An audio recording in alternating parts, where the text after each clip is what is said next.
예수자 선지자들을 통해 주신 하나님 말씀에 힘을 얻어서 16년 동안이나 중단되었던 성전 건축을 다시 시작하였고 4년 만에 완공하고 봉헌식을 했다는 그런 말씀을 드렸습니다. 그때는 이 페르시아, 성경에는 바사라고 되어 있는데요, 왕이 다리오 왕이었습니다. 그런데 오늘 본문 7장 1절을 보면 2일 후에 바사 왕 아닥사스다가 왕위에 있을 때에 라고 했습니다. 이렇게 왕의 이름을 통해서 연수를 계산해 보니까 성전 건축 후에 58년이 지났습니다. 그리고 1차 귀한 자들, 그때를 기준으로 해보니까 80년이 지났습니다.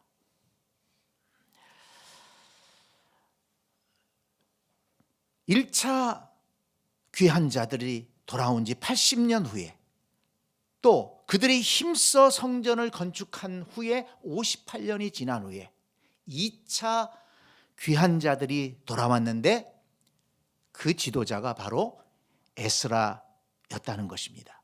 자, 7장 8절 9절 다시 한번 볼까요? 이 에스라가 올라왔으니 왕의 제7년 다섯째 달이라. 첫째 달 초하루에 바벨론에서 길을 떠났고 하나님의 선한 손에 도우심을 입어 다섯째 달 초하루에 예루살렘에 이르니라. 네, 4개월 동안 그 먼 길을 걸어서 예루살렘까지 왔다는 것입니다. 2차로 돌아온 사람들은 몇 명이나 될까? 여러분, 1차로 돌아온 사람은 대략 몇 명이었다고 그랬습니까? 5만 명 정도라고 했어요. 그런데 에스라와 함께 2차로 돌아온 사람들은 그 7장과 8장에 이름들이 쭉 나오는데 그 이름들을 합해 보니까 1758명 정도 되었습니다. 그런데 이 이름들은 그 당시에 성인 남성들만 기록했기 때문에 거기에 아이들, 여성들까지, 가족들까지 포함하면 한 5,000명 정도 될 것이다, 이렇게 추정합니다. 그런데 성전 건축 후에 58년이 지났는데 왜 그들은 다시 예루살렘으로 돌아가려고 사람들을 모아가지고 에스라가 그들과 함께 그 먼 길을 또 여행을 했을까요? 그들이 그렇게 한 이유가 있었습니다. 그것은 1차 귀환한 사람들이 성전을 힘있게 건축을 했지만 그 후에 시간이 이제 지나면서 하나님을 향한 열정이 식어졌다는 것입니다. 참 사람들의 마음은 이상하죠. 시간이 지날수록 하나님을 더욱 사랑하는 사람들이 있는가 하면 이상하게 시간이 지나면서 하나님과 멀어지는 사람들이 있습니다. 성전을 지었으면 이제 하나님 말씀을 중심으로 더 굳세게 서서 하나님을 잘 섬기고 말씀에 순종하고 살았더라면 얼마나 좋았겠습니까마는 성전 짓고 시간이 지나면서 오히려 세상을 닮아가고 오히려 세상에 섞이고 있는 사람들이 많이 있다는 소식을 그 바벨론에서 듣게 된 것입니다.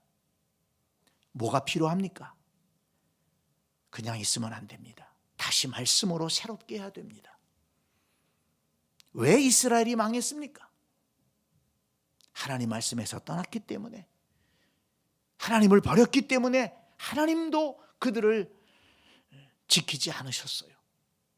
그래서 역대하 마지막에 보면 얼마나 비참하게 나라가 무너졌습니까? 그런 역사적인 아픔이 있기 때문에 유다 백성들 그대로 놔두면 안 되기 때문에 에스라를 비롯한 신실한 주의 사람들이 일어나서 우리 다시 예루살렘으로 가서 그들에게 말씀을 가르치고 그들과 함께 예배하면서 믿음을 세우자, 그렇게 결심을 했던 것입니다. 또 하나 여러분 생각해 보세요. 이제 58년이 지났습니다. 아니 1차 귀한 자들 시점부터 하면 80년이 지났어요. 1차 귀한 자들, 이제 그 1세대가 또 다 세상을 떠났을 것입니다. 세대 교체가 일어나는 거예요. 세대 교체가 되면서 그들의 믿음이, 그들의 열정이 그 후손들에게 이어지면 좋을 텐데 그렇지 못한 모습들이 많이 있었던 것입니다. 그 다음 세대를 믿음의 세대로, 하나님을 예배하는 세대로, 그러기 위해서는 그들에게 말씀을 가르쳐야 되고 예배를 가르쳐야 되고 하나님 앞에 헌신하는 것을 가르쳐야 될 필요성이 있어야 했습니다. 그래서 에스라를 비롯한 여러 사람들이 기도하면서 준비해서 다시 예루살렘으로 올 수가 있었던 것입니다. 에스라는요, 사실 바벨론에서 잘 나가던 사람이었습니다.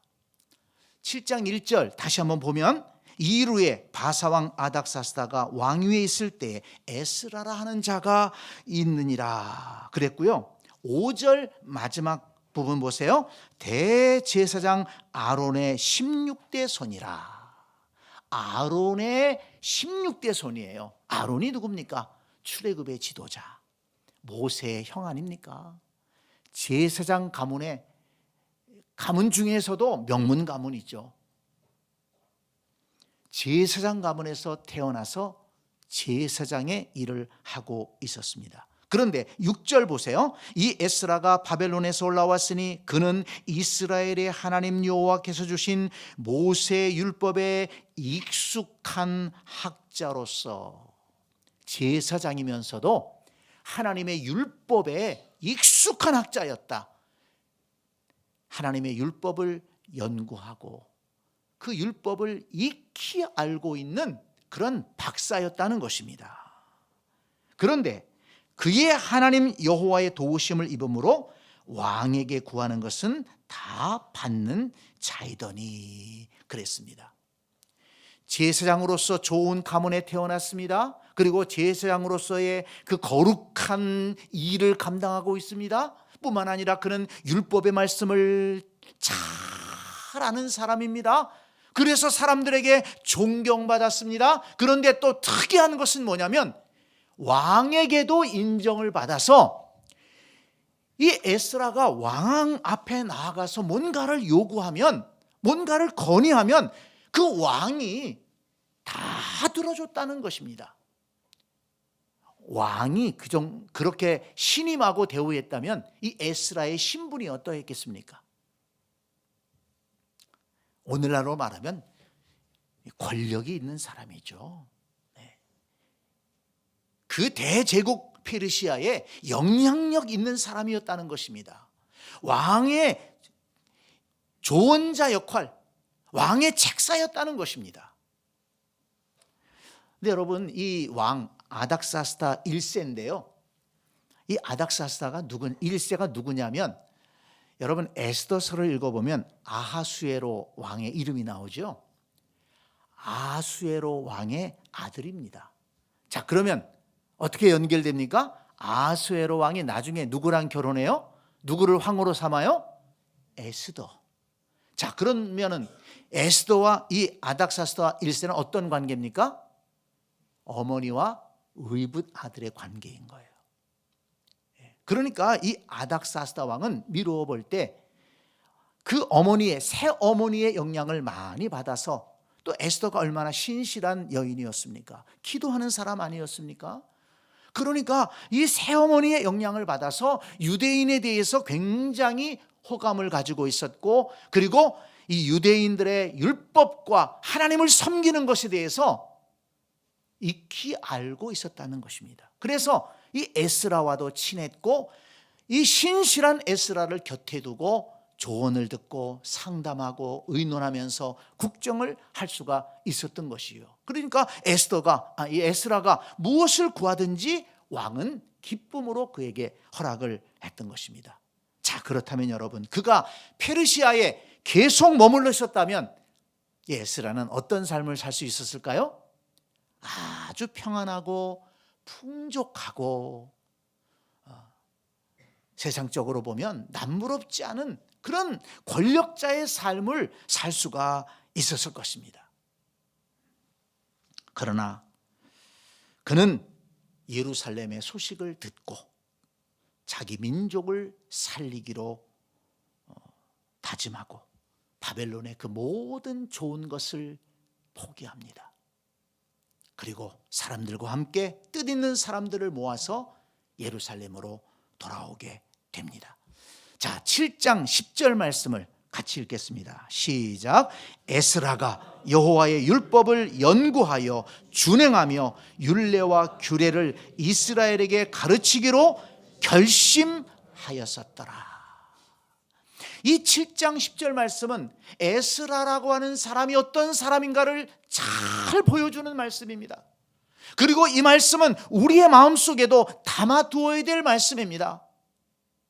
에스라가 어떻게 그렇게 훌륭한 믿음의 사람으로 성장할 수 있었는가? 어떻게 그렇게 하나님의 율법에 대해서 익숙한 학자가 될 수 있었고 그 말씀을 기초로 왕에게 조언할 수 있는 그런 사람으로 올라갈 수 있었을까?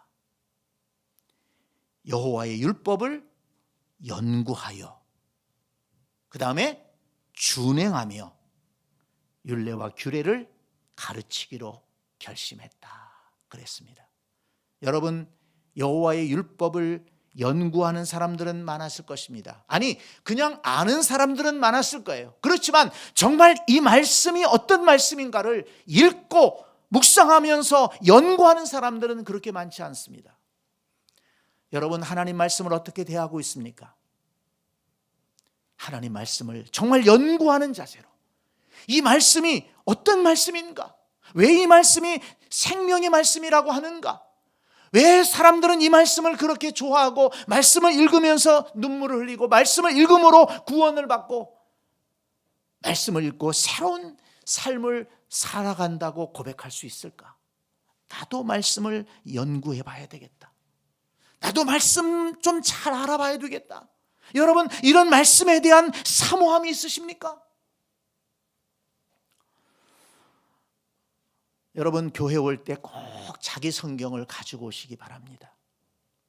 그리고 성경 말씀 들을 때 꼭 이 말씀에 자기 성경에다가 표시도 해가면서 정말 내가 사랑하는 성경 내가 들고 다니면서 내가 읽으면서 여러분 성경의 사람이 될 수 있기를 바랍니다. 그런데 성경을 연구하는 데서 그치지 않았어요. 어떤 사람들은 성경을 연구하는 데서 그치는 사람들이 있어요. 성경을 많이 아는 데서 그치는 사람들이 있어요. 그런데 여기 보니까 어떻게 했다고요? 연구하여 준행하며. 이게 중요한 것입니다. 하나님 말씀을 깨달았는데 그 말씀을 삶으로 나타냈다는 것입니다. 말씀 속에서 그 말씀을 실행하는 거예요. 말씀대로 살려고 애쓰는 것입니다. 말씀이 삶이 되었다는 것입니다. 한번 따라서 합시다. 말씀이 삶이 되었다. 네, 그렇습니다. 말씀이 지식으로 머물러 있는 것이 아니고 말씀이 자신의 삶이 되었습니다. 그러니 하나님의 말씀이 삶으로 나타나니 그의 인격이 어떻게 변화됐으며 그의 모든 행실이 어떠했는가를 알 수가 있는 것 아니겠습니까? 사람들에게 존경받을 수밖에 없는 것입니다. 그리고 더 나아가서 에스라는 하나님의 말씀을 배우고 연구하고 준행한 다음에 가르치기를 힘썼다는 것입니다. 전하기를 힘썼다는 것입니다. 그 당시에 그 포로로 잡혀갔던 바벨론에는 유대인들이 회당을 지어서 마을마다 모여서 안식일에는 모여서 예배하고 말씀을 배웠습니다. 그것이 율법 중심의 그 유대교를 만드는 기초가 되었는데요. 그 회당에서 에스라는 사람들에게 말씀을 가르쳤을 것입니다. 그리고 만나는 사람들에게 또 후손들에게 말씀을 가르쳤을 거예요. 그런데 여러분, 이 결심을 이제 내가 예루살렘에 돌아가서 유다 백성들에게 실천하리라. 그렇게 다시 한번 결심했다는 것입니다. 저와 여러분에게 이런 선한 결심이 있기를 바랍니다. 이런 결심을 좀 한번 우리가 해봤으면 좋겠습니다. 하나님이 기뻐하실 만한 결심 아니겠어요? 내가 말씀을 연구하고 말씀대로 살면서 말씀을 전하고 가르치는 일에 헌신하겠다. 하나님 나를 그런 삶으로 인도해 주옵소서. 그렇게 쓰임받게 하여 주옵소서. 그런데 생각해 보니까요, 이것은 에스라의 개인적인 결심이기도 하겠지만은 하나님의 부르심이라고 저는 생각합니다. 왜냐? 에스라서 1장, 우리가 처음에 에스라의 말씀을 읽을 때 어떤 말씀을 읽었습니까? 하나님께서 예레미야의 말씀을 이루게 하시려고, 그 말씀이 뭐예요? 포로로 잡혀갈 것이지만 70년 후에 돌아오게 될 것이다. 자유를 얻게 될 것이다. 예레미야가 예언했어요. 근데 그 말씀을 이루시기 위해서 누구의 마음을 감동합니까? 고레스 왕의 마음을 감동시킵니다. 이방 왕의 마음을 감동시키셔서 이 고레스 왕이 유대인들 돌아가라. 돌아가고 싶은 사람들 돌아가서 성전을 짓고 거기서 하나님께 예배드려라. 왕이 칙령을 내렸습니다. 그리고 또 거기에 70년 동안 자리 잡고 살던 유다인들 일어나기 힘들었어요.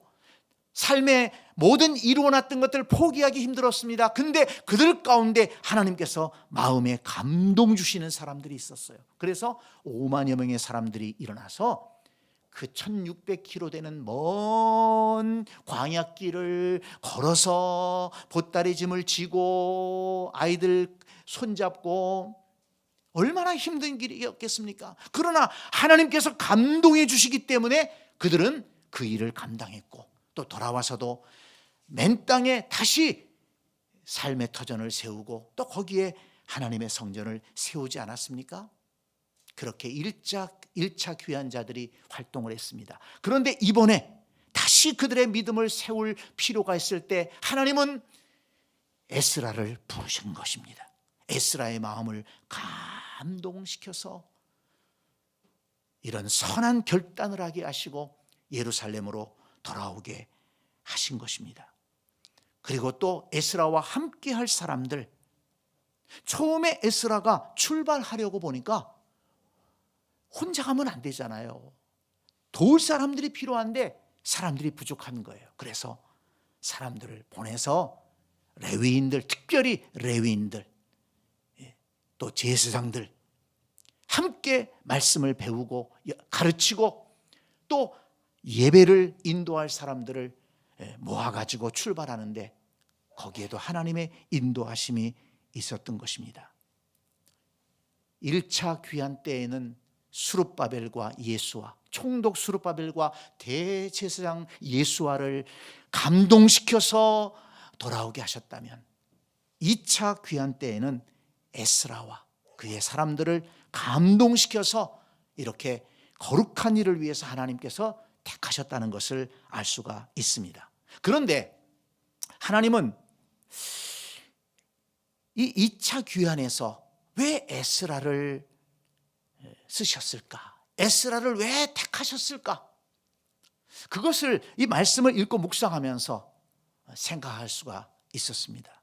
오늘 우리 시대에도 정말 이 불신앙이 가득한 시대에 정말 다음 세대를 믿음의 세대로 말씀의 세대로 예배하는 세대로 세워야 할 이 막중한 임무가 있는 이 세대에 우리도 하나님 앞에 쓰임받고 그 거룩한 일을 위해서 헌신할 수 있다면 얼마나 감사하겠습니까? 그렇다면 하나님께서 에스라를 쓰신 그 이유를 생각해 본다면 도움이 될 거라 생각됩니다. 먼저 에스라는 하나님의 말씀에 익숙한 말씀의 사람이었다 하는 것입니다. 한번 따라서 합니다. 말씀의 사람이었다. 네, 7장 11절 같이 보겠습니다. 7장 11절 여호와의 계명의 말씀과 이스라엘에게 주신 율례의 학자요 학자 겸 제사장인 에스라라고 했습니다. 자, 그 다음에 12절에 보니까 하늘의 하나님의 율법의 완전한 학자 겸 제사장 에스라 그랬습니다. 에스라를 소개할 때 대표적인 게 뭐예요? 학자 겸 제사장. 완전한 학자, 하나님의 율법의 완전한 학자였다. 말씀에 익숙한 사람이었다 하는 것입니다. 그런 에스라가 어떻게 결심했다고요? 에스라가 여호와의 율법을 연구하여 준행하며 율례와 규례를 이스라엘에게 가르치기로 결심하였더라 그랬습니다. 에스라는 말씀을 연구하고 또 말씀대로 순종하며 살아가고 또 말씀을 가르치기로 결심했던 사람입니다. 하나님의 말씀을 소중히 여기고 이 말씀이 생명이다, 이 말씀대로 살아가야 된다, 이것을 마음에 다짐하고 말씀 붙들고 달려왔던 사람이라는 것입니다. 에스라의 중심을 잡는 것은 뭐냐? 말씀이었다는 거예요. 하나님의 말씀. 에스라의 가치관은 무엇으로 성립이 됐느냐? 하나님의 말씀이었다는 것입니다. 성도 여러분, 저와 여러분의 신앙을 지키는 것은 무엇입니까? 하나님의 말씀이 되어야 되는 줄 믿습니다. 여러분, 말씀이 여러분들 중심을 지킬 수 있기를 바랍니다. 말씀이 중심을 지킨다는 것은 내 삶을 말씀이 이끌고 간다는 것을 말해요. 나의 가치관을 말씀이 결정한다는 것을 말합니다.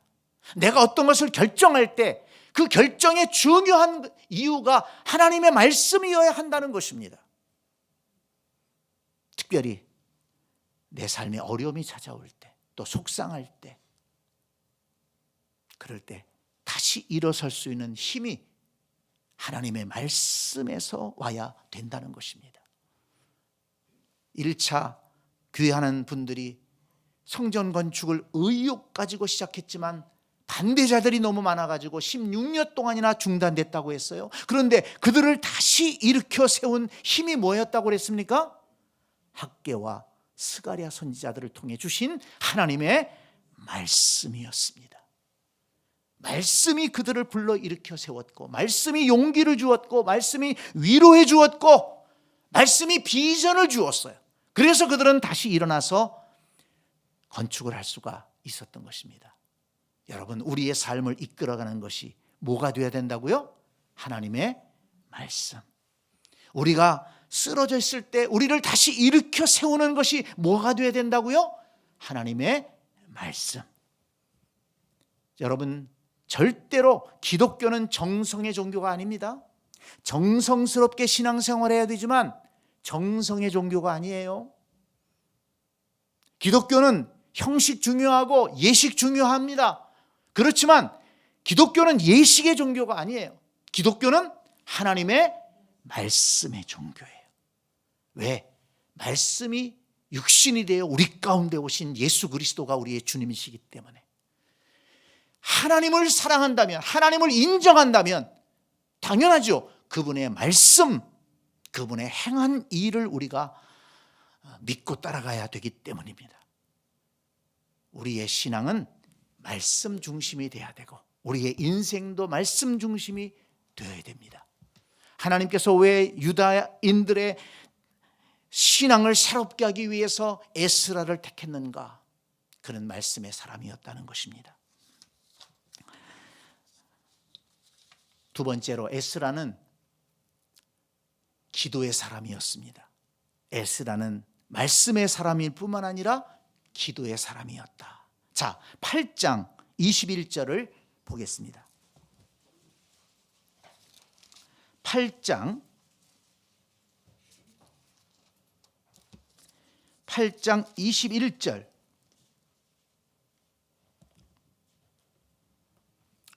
21절, 22절 우리 같이 읽겠습니다. 시작. 그때에 내가 아하와 강가에서 금식을 선포하고 우리 하나님 앞에서 스스로 겸비하여 우리와 우리 어린아이와 모든 소유를 위하여 평탄한 길을 그에게 간구하였으니 이는 우리가 전에 왕에게 아뢰기를 우리 하나님의 손은 자기를 찾는 모든 자에게 선을 베푸시고 자기를 배반하는 모든 자에게는 권능과 진노를 내리신다 하였으므로 길에서 적군을 막고 우리를 도울 보병과 마병을 왕에게 구하기를 부끄러워하였습니다. 아멘. 여러분 보세요. 에스라가 이제 출발을 준비합니다. 사람들을 모았습니다. 거기가 아하와 강가였어요. 그런데 여러분 출발하기 전에 뭘 합니까? 금식하며 기도합니다. 왜?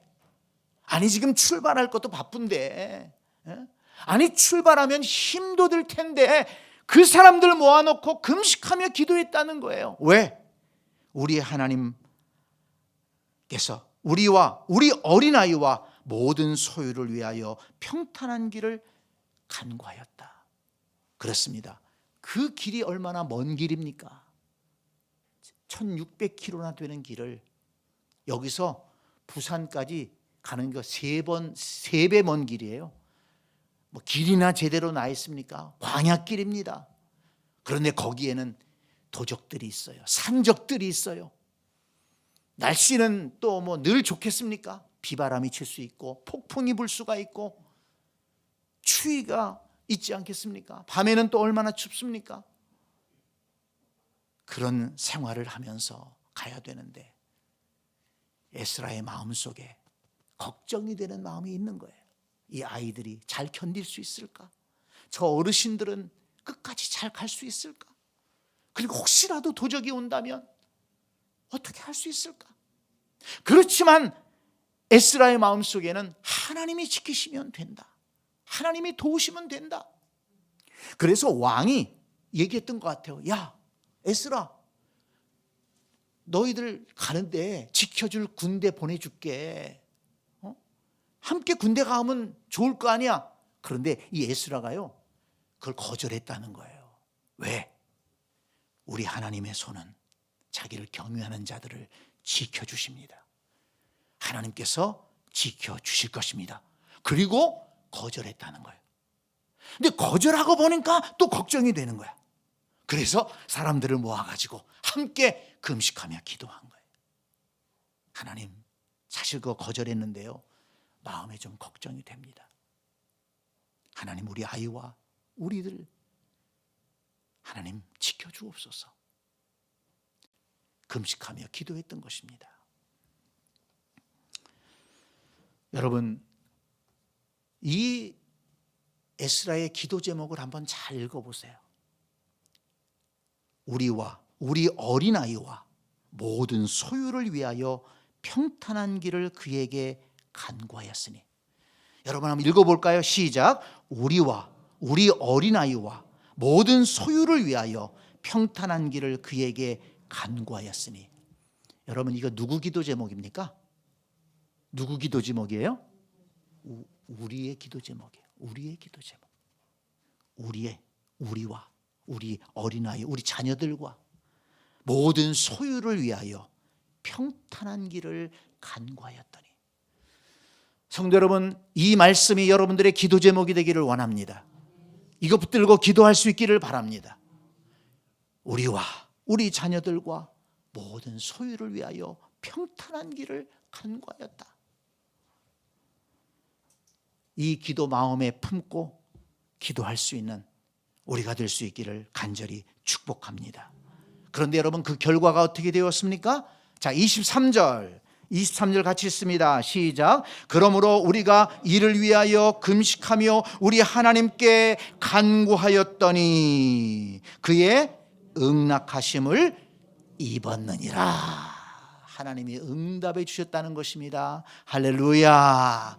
그 길이 안전하게 되어서 잘 돌아왔다는 것입니다. 그래서 여러분 보면 7장 9절에 그 응답하심의 결과를 기록하고 있잖아요. 7장 9절. 첫째 달 초하루에 바벨론에서 길을 떠났고, 내 금식하고 기도하고 나서 길을 떠났습니다. 그런데 하나님의 선한 손에 도우심을 입어 다섯째 달 초하루에 예루살렘에 이르니라. 금식하며 기도한 제목을 하나님이 들어주셨고 안전하게 돌아올 수 있었다는 것입니다. 성도 여러분, 기도하며 준비한 일에는 하나님이 은혜를 베푸신다는 것을 믿으시기를 바랍니다. 에스라의 이 기도의 심정을 우리가 배워서 우리도 어떤 일을 시작할 때 여러분 기도할 수 있기 바랍니다. 특별히 여러분 청년들, 여러분 기도하는데 시간 내시기 바랍니다. 다른 것 준비하는데 시간 내는 것도 중요하지만 앞으로의 인생을 위해서 하나님 앞에 기도하는데 시간을 내세요. 제가 좀 안타까운 게 있어요. 우리 금요 기도회 할 때 우리 어머니 아버지들 나와서 기도하시는데 우리 청년들이 기도해야 되잖아요. 우리 70, 80 세대들이 얼마나 앞으로 살아갈 일이, 힘든 일이 많습니까?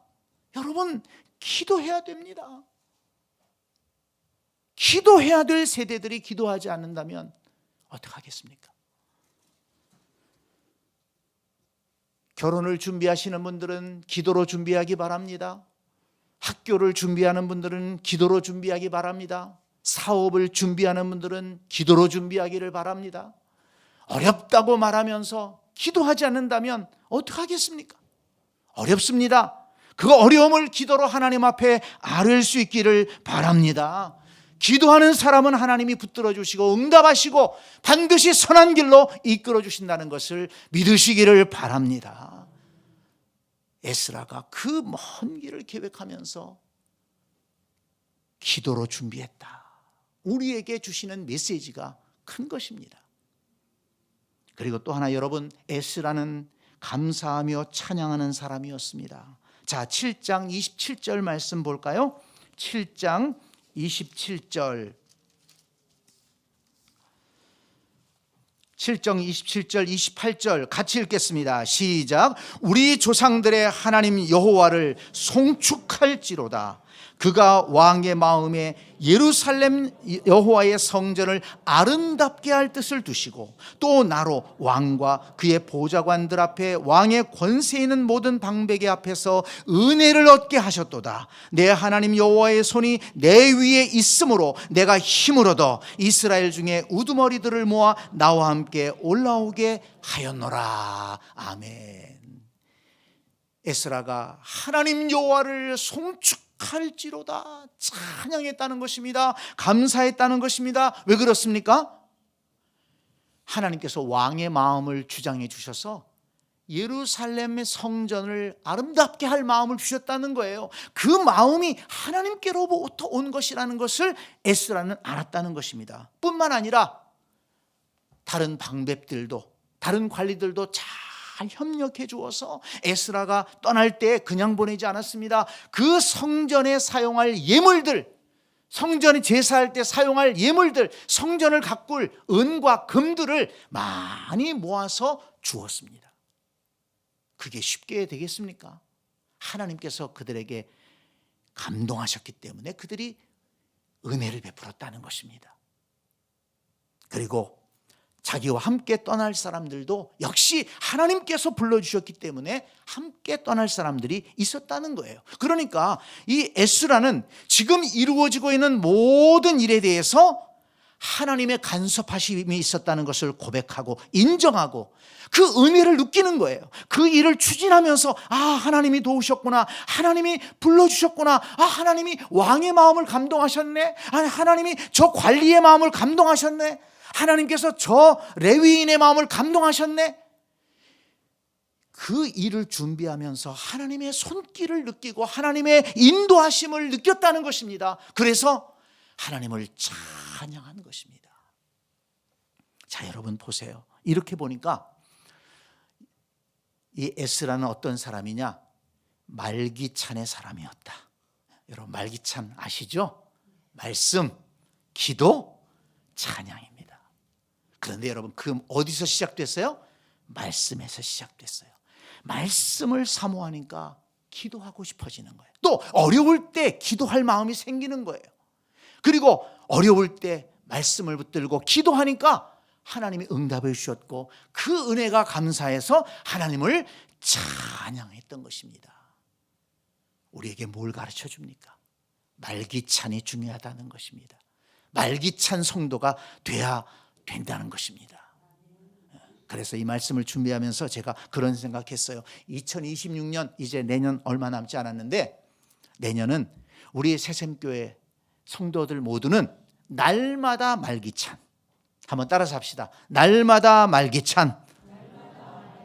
네, 이걸 아주 그냥 머릿속에다가 꽉 박아놓고 마음을 감동하고 그래서 날마다 말기찬 우리 새샘교회 성도들 그렇게 돼야 되겠다. 그렇게 함께 가야 되겠다. 그렇게 생각하고 있습니다. 근데 여러분 보세요. 이렇게 이 에스라가 말기찬 성도가 되니까 하나님이 어떤 은혜를 부어주십니까? 여호와의 도우심, 여호와께서 돕는 사람이 되었다는 것입니다. 에스라서를 읽어보면 자주 반복되는 문장 하나가 있어요. 그건 뭐냐면 하나님의 도우심이라는 거예요. 하나님의 도우심. 자, 말씀을 찾아봅니다. 7장 6절. 7장 6절. 같이 읽겠습니다. 이 에스라가 바벨론에서 올라왔으니 그는 이스라엘의 하나님 여호와께서 주신 모세 율법에 익숙한 학자로서 그의 하나님 여호와의 도우심을 입음으로 왕에게 구하는 것은 다 받는 자이더니 거기에 그의 하나님 여호와의 도우심을 입음으로 거기 밑줄을 쳐놓으세요. 자, 그 다음에 9절 7장 9절 시작. 첫째 달 초하루에 바벨론에서 길을 떠났고 하나님의 선한 손에 도우심을 입어 다섯째 달 초하루에 예루살렘에 이르니라. 자, 거기도 역시 하나님의 선한 손에 도우심을 입어 밑줄을 쳐 놓으시기를 바랍니다. 자, 7장 28절 같이 읽습니다. 또 나로 왕과 그의 보좌관들 앞과 왕의 권세 있는 모든 방백의 앞에서 은혜를 얻게 하셨도다. 내 하나님의 여호와의 손이 내 위에 있으므로 내가 힘을 얻어 이스라엘 중에 우두머리들을 모아 나와 함께 올라오게 하였노라. 아멘. 네, 거기에 말씀에 내 하나님 여호와의 손이 내 위에 있으므로 내가 힘을 얻어.